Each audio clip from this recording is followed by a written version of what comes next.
All right, all right, all right. Hey, welcome, you guys. Welcome. My name is Chukundi Salisbury, and you are listening to the Mother's Justice Show today. I am filling in for the incomparable and amazing and illustrious and uncompromising Reverend Harriet Walden, our founder here, co-founder of Mothers for Police Accountability, formerly Mothers Against Police Harassment.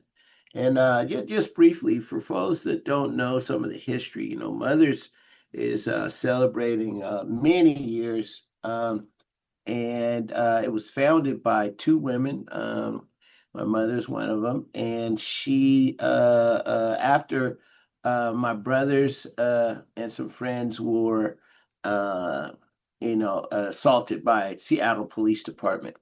And over the years, Reverend Walden has become a icon around police accountability and just community accountability when it comes to police issues and just and things in the community. And so Reverend Walden has been out on an extended leave due to some health issues, but she is going to be working her way back here soon. And in the interim, I am your guest host. So today, and for those that are frequent listeners, you'll know that I've hosted the show on many occasions, and oftentimes I host it with different hats on. And so today, my hat for today, if you will, is in fact police accountability. And so I am channeling Reverend Walden today. But on other occasions, we've used this platform to talk about some of the other work that I'm involved in, and also other community items such as the Black Legacy Homeowners Network, which we also facilitate 100 Black parents. We've been on here for that in the past, and a plethora of other things. So the platform has served us well, and we are continuing to keep it going. So let's just hop right into it right now, and talk about, see what we got going on today. So again, the show. So today's show, we'll cover some just updates around police accountability, things that are going on, the latest news, if you will. There's a lot of things happening around police issues here in Seattle and across the state, of course. And we'll talk about, why this matters in the community. A couple of huge things that have happened recently in our community that I want to talk about today. There's actually two or three big things, right? So, but just just at the top of the hour, we always like to play tribute to the folks that have been killed at the hands of the police. There was a young person or a person killed in Bellevue in early August that's under investigation. And there's been some use of force, during September over the last few years, and we want to make sure that we pay tribute to those people. We know that Michael Williams passed away last year in Vancouver, Washington. Daniel Spaeth was unalived by the police in Everett in 2023, and Timothy Connor was unalived by the police in Jefferson County in 2022. So most certainly, those are some of those officer involved murders for the most part, right? But I don't know the details on each one. We do know that sometimes people do choose suicide by officer. So whether it was that or it would most certainly, these are things that were involved with officers, and we just want to pay tribute to those folks. Also, I want to pay tribute to a young man that was taken from us just last week. His name was Robert Fleeks Jr. We're going to continue to say his name because while this show and the work of Mothers for Police Accountability speaks to police accountability, we know that Reverend Walden really, over the years, began to uh, we want to hold our entire community accountable, and this young people and youth gun violence has been a scourge. It's a scourge across the country.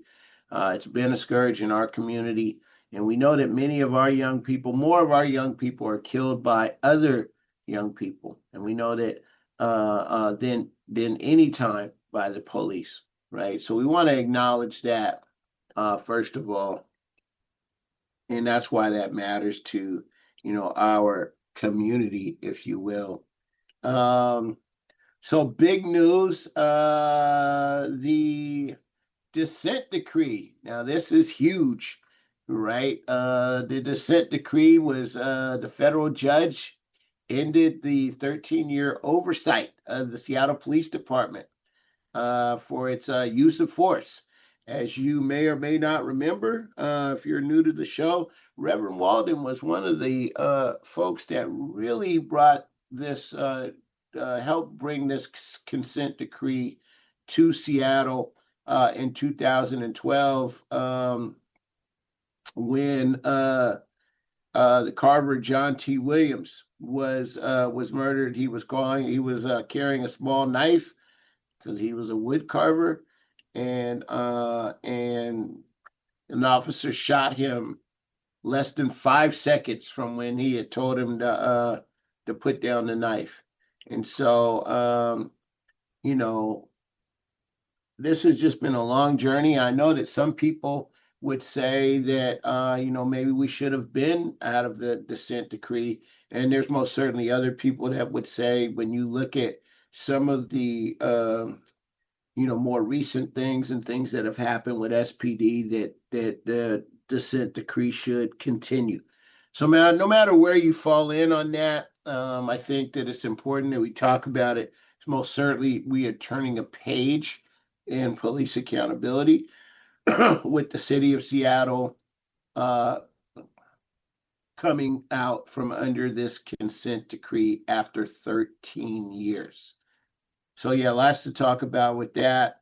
Yeah, that's a big deal. And I'd be interested in hearing, what folks think about that. I personally think that it's probably is time to turn the page and have a new chapter. But we'll see. I know that with the new chief, for full transparency, I know the new chief, Sean Barnes. He is a graduate, along with myself, of Elizabeth City State University in Elizabeth City, North Carolina, which is an HBCU founded in 1891. So I most certainly know the chief, and I could say I think that this is one of the things that's kind of held over new recruits and new folks, and because many of the things that happened that put us in the dissent decree obviously happened before his watch, right? And so, what I would say is hopefully, we can get to a point where, and we can keep us consent decree free. We know most certainly that the Trump administration and Trump administration's Department of Justice is shying away from consent decrees. So even egregious behavior in other cities is going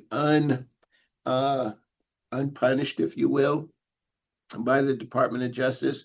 So I'm hopeful that this consent decree lifting of the dissent decree can really signal a new chapter in police accountability and police community relations here in the city of Seattle, with our new chief, who was just recently, just a few months ago, sworn in and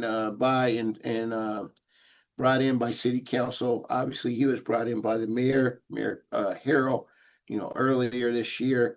But I believe it was in July when he finally got approved and by the full council. So very excited for this chapter. I've heard that the chief and I talked to a deputy chief, Brian, Chief, what was his name? Brian, I believe Brian Maxey. We had talked about just having a new day for the department. And so we'll see. We'll see how that works out. We most certainly over here at Mothers for Police Accountability are watching, I would say, with guarded optimism that the chief will be able to implement the types of community engagement that he has talked about and the types of community engagement that he would like to see. So we've yet to see some of those things, but I know that he has been very interested in helping to bring back school resource officers, these school resource officers. And I believe that they want to start that at Garfield.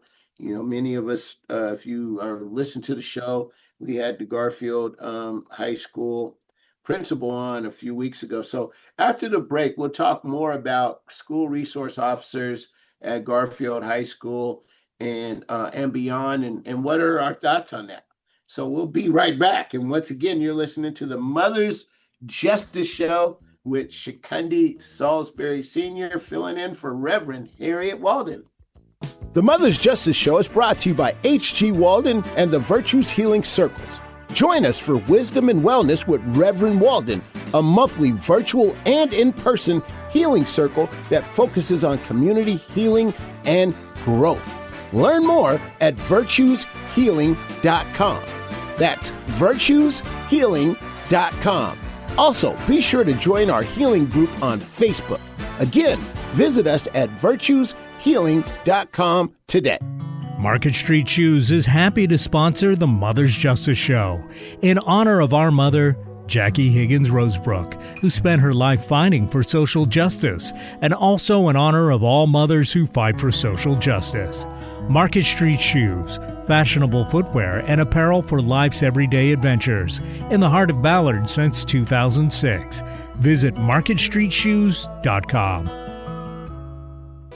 All right. Hey, so welcome back to the Mother's Justice Show. My name is Chukundi Salisbury, and I'm filling in for Reverend Harriet Walden. And yeah, this is the Mother's Justice Show. And so the Mother's Justice Show is a program of Mothers for Police Accountability. And it's been going on for quite a while. And so Reverend Walden has been a stalwart, if you will, in police accountability issues for many years. And so I'm hosting the show for her today. And for full transparency, I am her son. So before the break, we had talked about the lifting of the dissent decree, and at least my hope that the new chief will be able to use this as an opportunity to usher in a new era of accountability and community engagement for the Seattle Police Department. And then, so we talked a little bit about, a few weeks ago, or maybe last month, we had Dr. Terrence Hart from Garfield High School on the program where we talked about there was a police SPD and Seattle Public Schools meeting that we had up at Garfield, and we talked about, how to what the community thought of the school resource officers coming back into schools, and most certainly starting with Garfield. And so recently they've moved that proposal forward, and it looks like the SPD most certainly would want to uh, the SPD wants to move forward with um, a school resource officer at Garfield, and there's just a lot of different sides to this. And for full transparency, I am on the side of having a school resource officer at Garfield High School. I'm a graduate of Garfield High School, and I have just witnesses. I know a lot of people say, well, that's anecdotal, but we're only talking about Garfield High School. Um, and quite frankly, I just, I hear the other side of the argument, as people talk about, national statistics and prison, school to prison pipeline and, national how students do with police officers in schools nationally and even in other schools, right? We've heard how officers have done less than stellar things at many schools. And we've heard that some of that didn't go well in the city of Seattle. But I guess in my experience as a Garfield graduate and a person that volunteers at Garfield, in the last 25 years, we haven't had any incidents with school officers at Garfield High School. And to the contrary, we've had, murders and shootings. And so, yeah, I'm in favor personally of giving it a try, right? It would be a pilot. However, obviously there's people on the other side of that. You have folks that are some folks feel as though they're triggered, right, by the sheer just by seeing an officer in school, right? It gives them trauma and anxiety. And how can you be a great student if you are, scared for your safety, or a parent that's trying to focus at work and you're worried about something happening to your child because there's a school officer.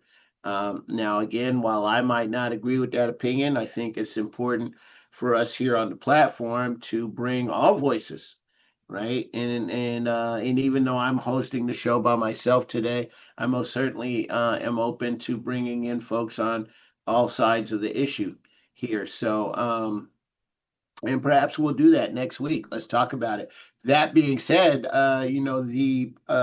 while the police department and the new chief are in favor of the of having an officer on campus, the district just last week voted to delay the vote on cops on campus, if you will. There was a big article in the Seattle Times, and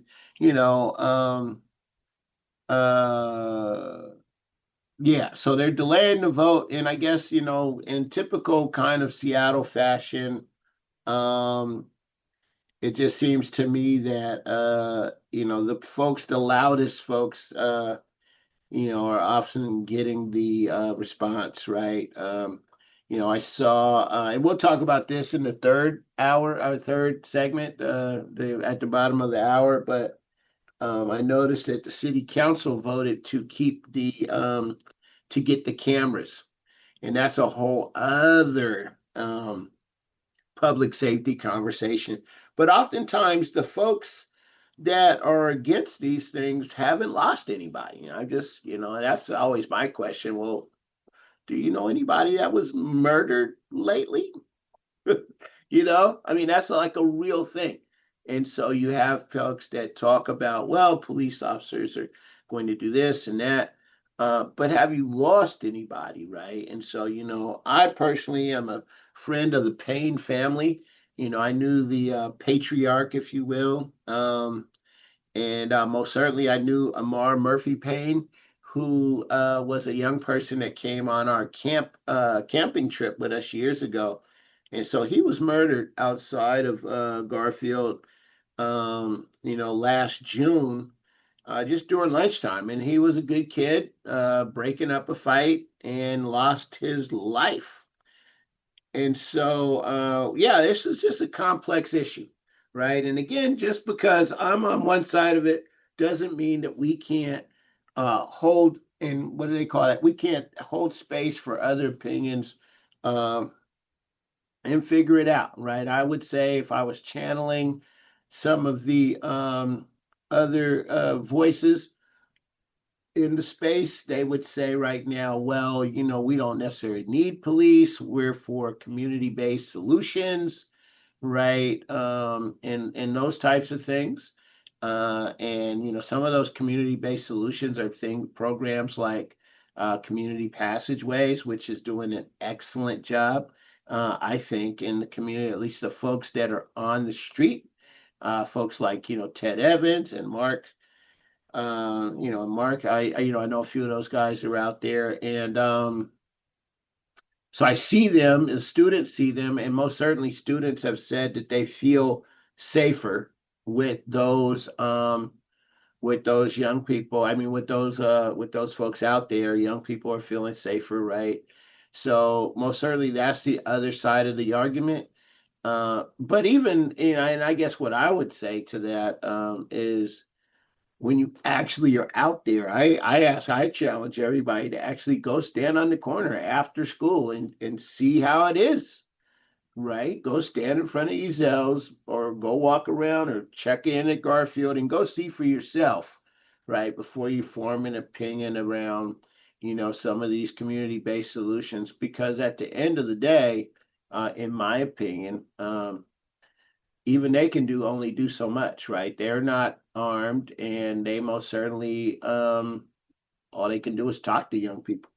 And so at some point, we just really do recognize that there are some people that that are beyond talking to for whatever reason. And we've seen that in some of the killings that have happened with our young people. So and I guess, but the other side of it, I've talked to some people that say, well, some of these young people with pistols, they're not afraid of the police either, right? So what is that? Is that really going to help things? Like the people that are out here with the guns, they're riding around, and oftentimes there's been shootings with police just right down the street, right? So is that really going to change things? So yeah, again, it's a complicated issue. It's a lot of things going on.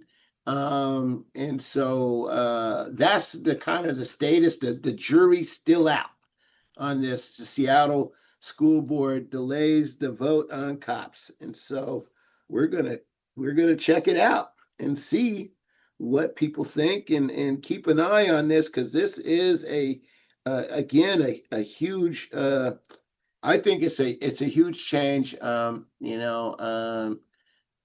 because again, as a bulldog, we always had a great relationship with school officers, but I really do want to save space for the people that have not had good relationships with officers at schools. One of the things that I talk about with officers, so if you move away from Garfield, my son went to South Shore. And while he was in school, the 8 years or whatever, he was over there, from pre-K all the way to 8th grade. He, that school was always on lockdown. There was always some kind of shooting on Henderson Street. And we had a resource officer in the school. And what I felt was a good thing about having the resource officer there was, one, my son told me he felt safer, right? But again, that's kind of, because he knows that I know a lot of police officers, right? So he can't, I most certainly value his opinion. But the thing that I liked about having the school officer, and what really has me in this state, was that the school officer that's there every day knows the kids, knows who's doing what. Kids feel like they can tell them things. And they are the ones that inform these other officers, who are oftentimes not from our community, have no tie to the school, and they're coming in for whatever reason, and they need somebody in uniform that can tell them, hey, this is what's going on, and set the scene for them. Right. In the absence of that, you get, kind of the SWAT team and this and that coming in. So, we, at the time when I was at South Shore, we liked having an officer who was there that when the school was on lockdown and SPD showed up, that officer could walk outside and talk to the other officers and was like, hey, all my kids are good inside here, have problems over there. We don't need, you guys coming in here and the tech gear and all of those things. So anyway, we'll talk a little bit about that, but I really want to talk about these cameras and the city council vote. We'll talk about it on the other side of the break. All right, this is the Mother's Justice Show. See you soon. Market Street Shoes is happy to sponsor the Mother's Justice Show in honor of our mother, Jackie Higgins Rosebrook, who spent her life fighting for social justice, and also in honor of all mothers who fight for social justice. Market Street Shoes, fashionable footwear and apparel for life's everyday adventures, in the heart of Ballard since 2006. Visit marketstreetshoes.com. The Mother's Justice Show is brought to you by H.G. Walden and the Virtues Healing Circles. Join us for Wisdom and Wellness with Reverend Walden, a monthly virtual and in-person healing circle that focuses on community healing and growth. Learn more at virtueshealing.com. That's virtueshealing.com. Also, be sure to join our healing group on Facebook. Again, visit us at virtueshealing.com today. Okay. Hey, welcome back to the Mother's Justice Show. My name is Chukundi Salisbury, and I'm filling in for the incomparable Reverend Harriet Walden, who has held this show down for years. Reverend Walden's been under the weather lately, and she's working her way back. And in the meantime, I'm hosting the show. So that being said, just that's the update. The Mother's Justice Show, and so just so you guys know, I have hosted the show in many capacities over the years, and today I'm hosting more from a police accountability. I'm channeling how my mom would want to do it. So let's get into it. So if you're just joining us, we've talked a little bit about the new police chief, Sean Barnes, and the lifting of the consent decree, which was a big deal for the city of Seattle. We've been under that consent decree for over 12, 13 years here.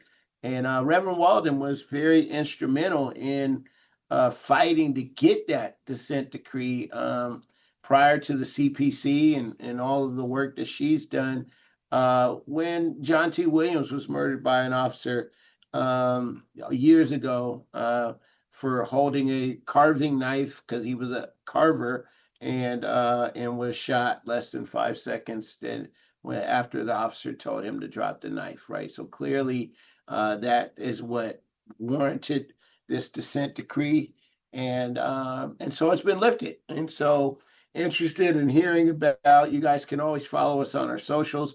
Let us know what you think about the consent decree, about the the new chief's approach to community engagement, and whether we think it could work, right? He's got a new clean slate, and he says he's trying to change the culture and really get the community to help out. And we know that, with in certain communities, especially the Black community, we have years of warranted distrust, and to try to get our community to be community partners is a heavy lift with some of the no snitching culture that we have. And so, interested in knowing what you guys think about that. Our listeners think about that. So you can follow us. Make sure you're following us on all socials. On Facebook, it's Mothers for Police Accountability. And on Instagram and X, we are MFPA 206. So that's Mothers for Police Accountability 206. go ahead and drop us a DM or a comment and let us know what you think about these issues. So yeah, moving on. One of the things that is very interesting for today, and so we've got a lot of different things, but one of the things that is causing a lot of controversy for some folks is the expansion of the crime cameras. So, not sure if everybody's heard about this, but the um, the city council voted to expand the surveillance cameras in three different places. And so the cameras are going to be in the Stadium District, parts of Capitol Hill, and of course near Garfield High School. Now, these are places where, and so the cameras, what's interesting about this is that they're not just, apparently, they're not just regular video cameras. They're part of a system that the SPD is saying that they're going to use in concert with the Seattle Department of Transportation to augment the real-time crime center. And so while I haven't had a chance to, I didn't get the memo on how that actually works. Uh, but my understanding is that these cameras are working in concert with some type of AI, if you will, or a person where if a crime is taking place, somebody just got shot, somebody gets ran over, whatever, assaulted, the cameras can in fact track the perpetrator, right? So much how, if they go from block to block to block and they don't have to, you know, stitch all this kind of footage together. And if you can see which way the so-called, alleged perpetrator is going, then obviously you can call in and the response can meet that person, or in I guess the old schools, they used to call it, you can head them off at the pass, right? And so that's my understanding of this new closed circuit television camera system, and this the idea of a real time crime center. And so there was a big this was on the, what day was this? This was a couple weeks ago on September 9th.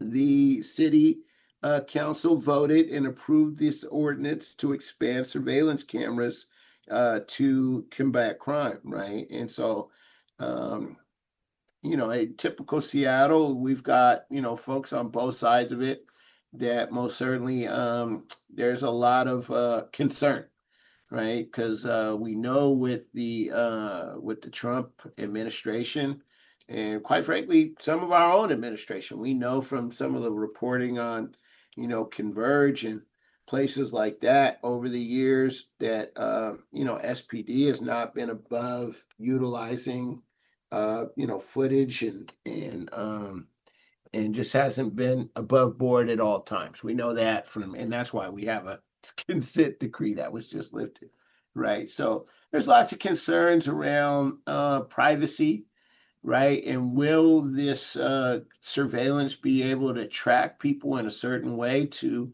be able to target them? I mean, it's not unimaginable that because we do have officers that attended the January 6th coup attempt with President Trump. And so if you do have officers in our department that feel that way, and probably are most certainly on board with some of the stuff that ICE is doing, even though our city leadership is not on board with it, it's most certainly something that a person could, you could imagine that, there's some footage perhaps in the surveillance, and it gets leaked to ICE somehow, and people are picked up. So I mean, this is not it's not far-fetched, right? It's definitely not just, oh, you're just being paranoid, right? So we want to honor that position that some folks have. In fact, the ACLU most certainly had issued a statement on it, and a joint statement, and they really questioned the effectiveness of these cameras, and do they work, right? And oftentimes, which is so crazy, um, we compare ourselves to other cities, which is, only natural. And so if something didn't work in this other city, we say, oh, well, according to studies, it didn't work, right? And of course, and then they put in the recommendation, in the approved ordinance, that they're gonna review the impact and see, if there's some impacts. They're going to review it in 2026 and 2027.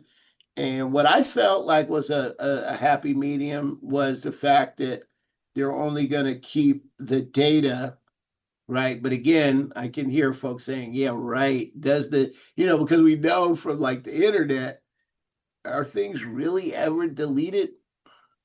Right? I'm just kind of putting that out there. You got people where they thought they deleted something from Instagram. It's not deleted, right? And so most certainly that is a concern. But I mean, all we can do at this point is take folks at their word. And it says that they're going to limit the data retention to 5 days unless it's needed for investigations. So that's a pretty interesting take on it. And so the camera is going to be over by Garfield High School. Now, in the last segment, we just got through talking about the school resource officers at Garfield High School. And I just can't help but wonder if, we would have found a Mars killer if we had these cameras, right? And so I actually went back and I looked at some of the videos from city council that day, because there was a lot of people that signed up to speak. And overwhelmingly, it was mostly people that were against it. There were a few people, though, that were for it, right? But what I noticed was the people that are against it, again, and I said this in the last segment, do you know anybody that's been murdered, right? Murdered at Garfield in these places where these things happened? Right. And what I find is most people do not. And they're just kind of going with the talking point, right? And what could happen, most certainly. And we need to own that, right? Like I said, those are real things. And quite frankly, I could be a little worried about that as well.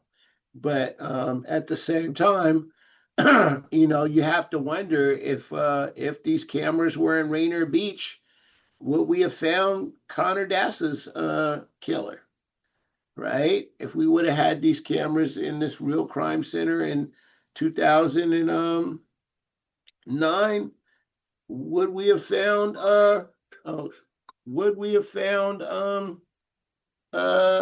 Tyrone Love's killer, right? And then just recently, and I don't know all of the circumstances around his murder, most certainly they say he was murdered, is Robert Fleeks, good friend of mine, Michelle Reese, lost her son this last week on Wednesday, right? And so, yeah, I guess that's where I'm kind of conflicted, right? Because I most certainly don't want the cameras to be used in a way that will,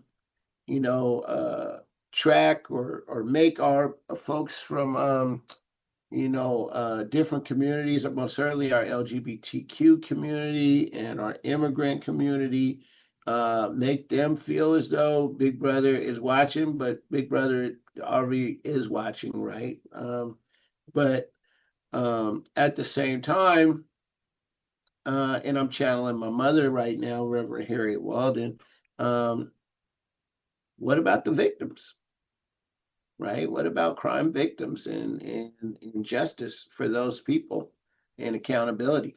So let's talk a little bit more about this after the break. You're listening to the Mother's Justice Show. And my name is Chukundi Salisbury. We'll be right back. Market Street Shoes is happy to sponsor the Mother's Justice Show in honor of our mother, Jackie Higgins Rosebrook, who spent her life fighting for social justice, and also in honor of all mothers who fight for social justice. Market Street Shoes, fashionable footwear and apparel for life's everyday adventures, in the heart of Ballard since 2006. Visit marketstreetshoes.com. The Mother's Justice Show is brought to you by H.G. Walden and the Virtues Healing Circles. Join us for Wisdom and Wellness with Reverend Walden, a monthly virtual and in-person healing circle that focuses on community healing and growth. Learn more at virtueshealing.com. That's virtueshealing.com. Also, be sure to join our healing group on Facebook. Again, visit us at virtueshealing.com. All right. Hey, welcome back. Welcome back. This is Chukundi Salisbury, and I am filling in for the incomparable Reverend Harriet Walden here on the Mother's Justice Show. Right. So the Mother's Justice Show is an extension of Mothers for Police Accountability, which was formerly Mothers Against Police Harassment, and has really been a foundational element with Reverend Harriet Walden holding it down all of these years. She has been under the weather and is working her way back. And in the interim, I have been hosting the show. And again, just for full transparency, I am her son. Now, while many of our views are most certainly align, there's some things where me and my mother would disagree, right? And so, yeah, that's a whole thing. And so I'm filling in for her. And so if you're just joining us, today we've talked a little bit about the lifting of the dissent decree. That was huge. As you may or may not know, Seattle had been under a dissent decree for the last 13 years after the murder of John T. Williams, who was a wood carver, and he was shot by SPD for holding a wood carving knife and not dropping it in time during the 5 seconds he was given before he was shot. Right. So clearly that was excessive. And that's why we ended up, one of the reasons, along with Sharina Lyles and all the many other things that we've remained under a dissent decree for so long. With that being said, the new chief, Sean Barnes, has said that, he wants to use this as a way to usher in a new era. And I know that he's been calling for more community engagement, right? And of course, that is problematic in some parts of our community, especially the Black community, where we've had, this no snitching culture and the like. And, so yeah, we'll see. Most certainly, we wish him well, but we'll be watching with bated breath there.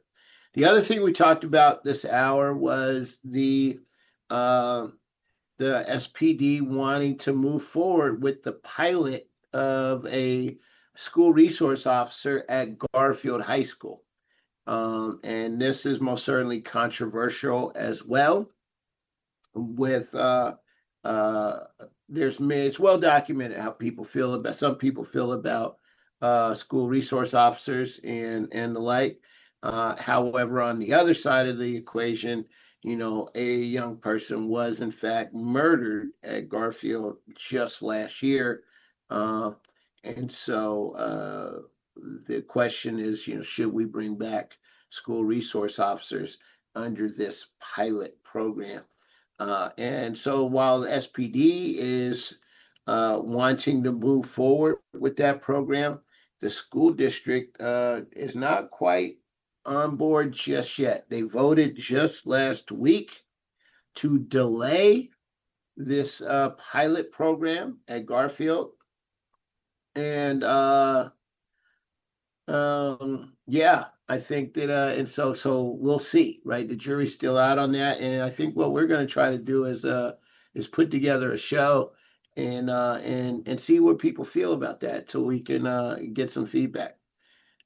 So those are the things we talked about. Then the other thing we talked about in the last segment here was the real-time crime center here in Seattle, Washington, and the new cameras. The city council voted recently to expand the use of these cameras.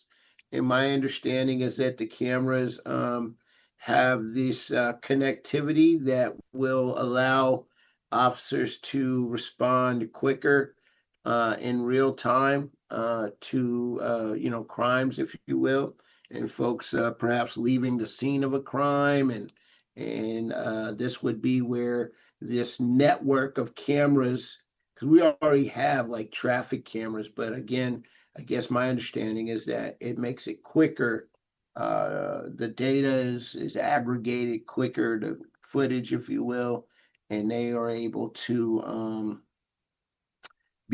respond in a way that is to be able to apprehend the alleged suspects, if you will. Right. So those are kind of the major topics of today's show and what we've been talking about. And I fall in on the camera issue.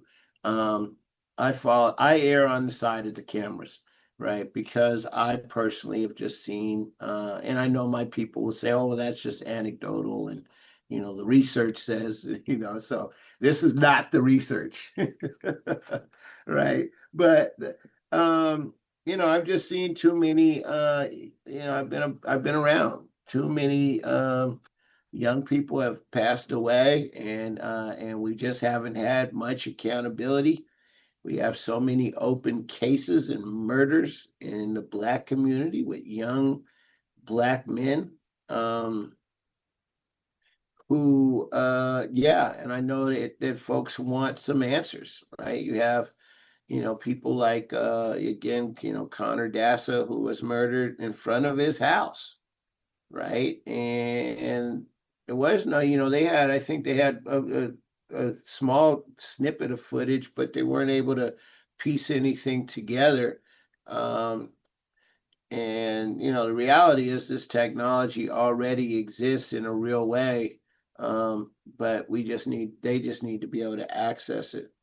Now, on the flip side of that, I did find some solace in solidarity with the privacy folks when they said that the data is only going to be kept for 5 days, right? Unless there's some kind of investigation, right? But again, part of me on that note says, well, is it truly deleted? Like, what are the protocols going to be right? How do you know that it's really deleted, right? The other piece, how I fall in with that is,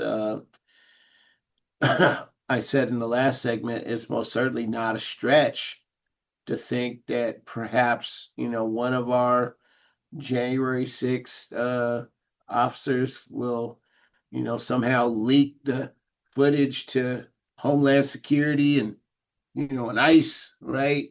And, it just, yeah. So, of course, these are all leaps, right? But again, they're just that. And I know there's many people that are not coming back, right? Like Amar Murphy Payne is not coming back. He was murdered on campus, breaking up a fight at lunchtime. And if we had those cameras on campus, we could have saw where that perpetrator went, which direction, right? And perhaps, and perhaps not. Let's keep it real, perhaps they could have found him, right? So that's where I'm at on the cameras, and we'll see, right? And I guess the other thing I would say about the cameras with the 5-day piece is oftentimes, especially in some of these areas, not in Garfield, of course, but they found bodies in different parks and places like that. And so, I would hate to, they find a body and it was sick, looks like the coroner says, oh, it was 6 days ago. And then we're like, oh, well, the footage is deleted by now. We didn't know. Right. So it just really opens up a whole other can of worms. Right. But what we really need in the end is just community accountability. And we need to love one another. Right. As Mama would say, we need to pray. And we need to pray for a better day where we can, where we don't need all of these things, right?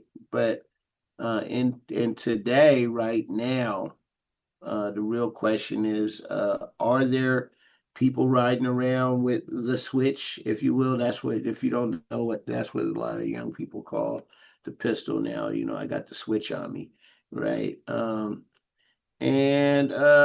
Yeah, it's dangerous for young Black men in this city.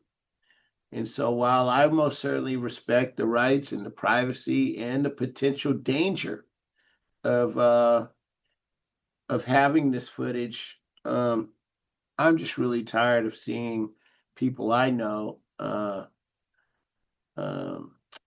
going through it because their loved ones have been murdered. And we know that they were not murdered by the police. And that's really some of the issue I find with all of this is that, there's so much outrage around what the police did, right? And you have all of these people, hundreds of people lined up to testify about no cameras at Garfield, right? But then there's just crickets when it seems like weekly young black men are murdered. So, we have some real work to do as a community, and we're gonna, keep talking about it. We got to keep talking about it, keep coming together, and keep elevating these voices.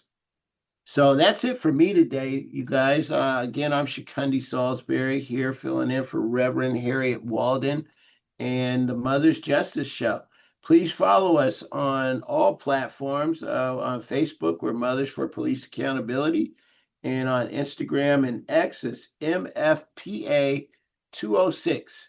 So, chime in, give us some comments, and always feel free to send us a message about some show ideas and things that you would like to hear here on the Mother's Justice Show. See you next time.